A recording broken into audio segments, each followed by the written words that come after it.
Hello, here we are at the 15th Canadian Science Policy Conference in Ottawa, November 15, 2023, and I'm pleased and honored to be joined by our Nobel laureate, Dr. Art McDonald. Dr. McDonald, welcome again to CSPC. It's great to have you with us again. Thank you. I've been enjoying the conference very much. Thank you for being with us. Dr. McDonald, as you may know, that we have another report on the status of science in Canada, published a couple of months ago, known as Bouchard Report. And since you were a member of the Fundamental Science Review panel, known as Naylor Report, published a couple of years ago, I want to ask you about the similarities, differences between these two reports, in your opinion? Certainly. There are a lot of similarities in parts of the report. The government acted on many of the recommendations in the original Naylor committee report. Over the next few years following the report, there was an increase in support for the councils up to about 2018. The report was actually 2016 in its original transmission to government. But since then, the councils have been, well, the term flatlined has been used in a number of cases. And one of the most important first recommendations of the Bouchard Committee is that there be an increase in support for the funding councils. There's been a lot of public discussion about the status of students and postdocs in terms of their support. And in that case, in discussing that, the recommendation often is that the councils increase their support for the particular scholarships that they hand out. But of course, the majority of the students and postdocs are paid for out of the equivalent of discovery grants for NSERC in the various programs. And so, in fact, if one wants to accomplish more in research, if one wants to move the science agenda and the technology agenda forward, we really need to have an increase, because it impacts, in fact, on our students' lives as well. And they're very, very poorly paid right now. Another major recommendation in both of the reports that has not been acted on so far is the appointment of an external committee that can provide advice to the government on the whole landscape of science and technology. The recommendations are, in both cases, are for a committee that incorporates both science and industry in its composition. Certainly that's the specific recommendation in the Naylor report. Other countries have this. The Presidential Committee for Advice on Science and Technology, PCAS, was very successful in the United States, had captains of industry on it as well as people who are very prominent in science. It's the sort of thing where the community then has a opportunity to discuss what should be the roadmap for science and technology going forward. Right now, decision-making doesn't really have a basis for comparison between various things that are being considered. Having a roadmap generated somehow would be valuable in itself. A sensible way to do that would be the establishment of such a committee, which then would have value on an ongoing basis in attempting to assess how things have changed since the last roadmap was defined. And so that major recommendation is very important.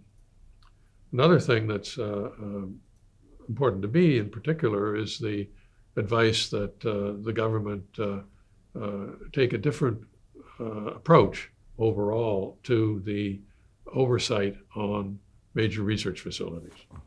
And that's something I'll be on a panel in about an hour, which I will go discussing this more extensively, but it's an important question. Absolutely, that's right. Before getting to major research facilities, you mentioned about the advisory committee. But I want to know, what would you hope to see a response from government to Bouchard report, in it, other than the advisory committee, which you mentioned it is important, and in two reports? Well, I think there are many things in the report in detail. I think the overarching question that needs to be addressed is the fact that the support for the councils, which are the agencies that develop curiosity-driven research, which is very important in terms of innovation. Because if you don't have people who are knowledgeable at the frontiers, I mean, I think Canada is perhaps 5% of the world in terms of its research in science and technology. But if you're going to train people, as we do, even the people that work in very basic science, 75% of them end up as highly qualified personnel in a wide variety of different research laboratories, industry. Some start their own companies. It's a very well-trained, evidence-based decision-making group that is of great value to industry in terms of innovation.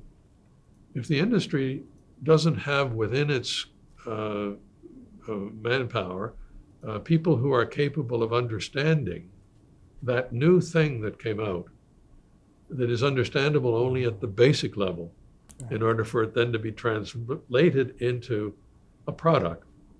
Even if that idea came up in Germany or Japan or somewhere else, then that Canadian company that has capacity for innovation is not going to have the personnel that's going to enable them to tap into those sorts of at the frontier basis. You can't expect companies to be doing basic research, but you need to have a solid basic research component in the Canadian infrastructure for science and technology, and you need to have the people trained in those areas in order for our companies to be innovative and world competitors.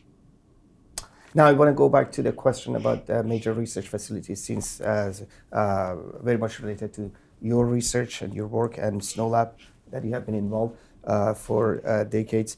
In the Bouchard report, it mentioned about major research facilities as a national asset of the country. So that requires some special attention by the government, some funding support. What do you think about that, and what would be your recommendation? Well, the recommendation is not just for funding support. The recommendation is for a change in the way the government handles major research facilities. Right. I mean, there's no doubt that in situations where you have a natural advantage, for example, with SNOLAB, we have the deepest and lowest radioactivity location in the world, shielding out the cosmic rays. You can have a strongly competitive international facility here in Canada if you play to your natural advantages. Ocean Networks is another example, where we're taking Canadian natural advantages and putting it to our overall advantage. But there are also facilities that are very important in terms of our capability for doing basic and applied research, such as the light source, or in the case of the Amundsen icebreaker, understanding our north in more detail. So these are all facilities that are really overall a few percent of the total that is expended in Canada, but it's not done in a terribly organized way right now. A number of them, particularly SNOLAB, Ocean Networks, and the Amundsen, grew out of a program from CFI in 2002 to build facilities that will bring international scientists to Canada to work with Canadians. And they have all three have been very successful in doing that. Right now at SNOLAB, we have significant, large-scale, 50 million and greater experiments being installed, largely financed from outside Canada. And so it's a big part of the landscape in Canada, but it's dealt with in a outgrowth of the typical CFI program. The government's oversight and involvement in these facilities, I think, really needs to be more extensive if we're going to match the way things are handled in other countries. And also in a situation where right now they are being handled by universities. If there are international agreements to be signed associated with such facilities, it's hard to know exactly who for the government of Canada is going to sign such agreements. I think the government has got to take a perspective that these are national facilities. There are also problems with respect to matching with some of the provinces where it's recognized that it's a national facility, but the province is being asked to put in matching for the funding, which is more appropriate in situations where you're putting a smaller scale thing funded by CFI into a university. But in this case, it can cause significant problems. And so the proposal in the Bouchard report, which mimics the sort of things that were said in the Naylor, is that there be a framework. This is actually something that Art Carty, back in 2006, when he was the chief science advisor, he convened a substantial set of meetings and came up with a framework, which has been under discussion for a long while now. And our hope is that the repeated reiteration of the necessity for a better framework will lead to this actually occurring. The mechanism is for one of the funding agencies to take responsibility for peer review and things that they do well, but that there be a secretariat within ISED that takes responsibility for such major facilities. Certainly international contact would be very well defined in that circumstance. There's a recommendation for a strategic advisory board associated with this particular area. There are recommendations for cradle to grave for a set of facilities that are part of a portfolio that the federal government has oversight on. There would be mechanisms through the Strategic Advisory Committee to consider and make recommendations about major new objectives for facilities in Canada. But also, the Bouchard report recommends that this be also this mechanism be also dealing with major projects that Canada becomes involved in, even if they involve a facility, for example, that's outside Canada. And something that we've been very concerned about, and that is, it's important that when you up your game in a certain area by putting in Canada a major facility, you have to also recognize that the academic community associated with that needs to have the support necessary so that with this concept of bringing international scientists to Canada to work with Canadians, the Canadians can actually have enough resources to be able to work at the level that's necessary at one of these major facilities. That, even if it doesn't occur, jeopardizes the opportunity for international projects to come to these facilities in Canada, because the expectation is that there will be Canadians who are participating. And in fact, it's often those Canadians who create the collaborations internationally to bring such major experiments to the facilities here in Canada. So all of these things are things that are very necessary for the government to be thinking about, providing some order in how they deal with these facilities according to these recommendations. Establishment of a framework that would properly provide all of the above is something that the community, I think, is very interested in, because having facilities that can work at the frontier of a field, and that's certainly true of Snow Lab and of the others, is something that's a real asset to Canada in terms of its actual functioning, but also in terms of Canada's international reputation. Thank you for this very comprehensive response. If I may, I want to ask a personal question. I want to ask you, how is life post winning Nobel Prize? With respect to your work, research, peer colleagues, students, and society at large, anyway? Well, I got a call at, I think it was 5:15 in the morning back in 2015. And when the call was over and I realized what had happened, I gave my wife a hug and said, what is this going to mean? And what it has meant is, first of all, I should point out that this Nobel Prize was awarded for a team that did the snow project, and I was the director of the project, but I feel that I'm representing a large group of people who actually did a tremendous amount of work. So I'm trying to represent them well. Pre-COVID, I was out of Canada or traveling somewhere for more than 50% of the time. Okay. There's a tremendous amount of requests for speaking internationally. In other words, your international prominence goes up substantially. Canada has been very good. When I would go to another country, they would have an event at the embassy in the country, which they found valuable in terms of bringing in the science and technical people from that country.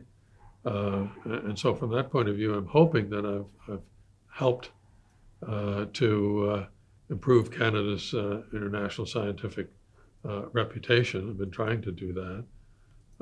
But also, you do get this role to play.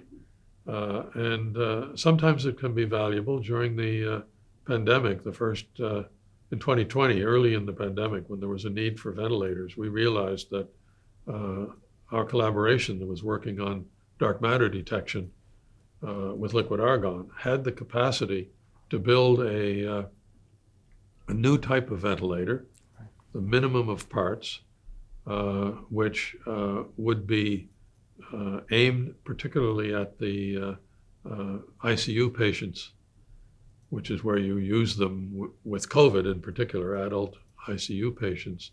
And we were able, with the team that existed, to reprogram our direction of research and develop a significant new design, which we published open source so that it could be picked up by countries around the world. Minimum of parts and much less expensive, factors of 3 at least, and less expensive than the more complex ones that were the only things available at the time. And we were able to add to the Canadian stockpile in a significant way in a project that took about 8 months for completion. But considering the number of things you have to go through in order to get medical certification for a project like this, it was half that time was the certification process, and then the manufacturing. So that sort of, let's say, recognition when you pick up the phone to call people at national labs across Canada who pitched in a tremendously constructive way helps when you're trying to do something which is needed at the time. And so from that point of view, I've been trying to use the existence of the Nobel Prize in a constructive way. And so life has changed, but I'm trying to make it as productive as I can. Wonderful. And last question about CSPC. The 2015, you just awarded Nobel. You came to CSPC, came back again the following year, and now we are in 2023. I want to ask you, what is the value of CSPC as a conference, as a center who is doing other things beyond the conference? Especially, we use this as developing our next strategic plan. What do you think the value that we offer to the community and the science, technology, innovation policy ecosystem? Well, it was very interesting to look at the history of CSPC as presented last evening at the gala banquet. And it's been quite remarkable. You yourself are a remarkable individual in terms of the development of this. I've been involved in CSPC for many years, certainly before the award of the Nobel Prize right. as well, because, well, let's take the way it is right now. This has grown to, I don't know how many participants there are, but it's 950 plus. 900 this time, up from 700 last time, That's right. I think it was said. It's a remarkable meeting place for people who are wanting to discuss a wide variety of different policy questions associated with science and technology policy in Canada. The sessions themselves provide very valuable discussions and perspectives on the breadth of things that need to be discussed. The corridors provide Absolutely. another fantastic opportunity for people to interact with each other. I think you attract people who are in decision-making positions within the government, which is really just across the street here, and that's very valuable also in terms of having the government get a perspective on how the community is feeling on a variety of topics. If I may say, especially when they don't have an overall advisory committee in terms of specific advice for going forward. I'm not suggesting that you can replace that, because Of I course. think you need something much more directed Absolutely. than this conference. On the other hand, the topics that would be considered by such an expert committee, the committee would of course be combined with people making decisions within government in order to get broad discussions and so on. But without such a committee, having those items aired in the earshot of people who are going to make decisions is a very valuable contribution to the future of science and technology in the country, and I commend you strongly on what you do with these conferences. Thank you so very much. As you mentioned, it's a teamwork, and so it's my entire team, and I'm contributing to that. Thank you so very much. Dr. McDonald, it was great to have you with us, and very much looking forward to stay engaged, and look forward to see you back to our conference in 2024. Thank you very much. Thank you.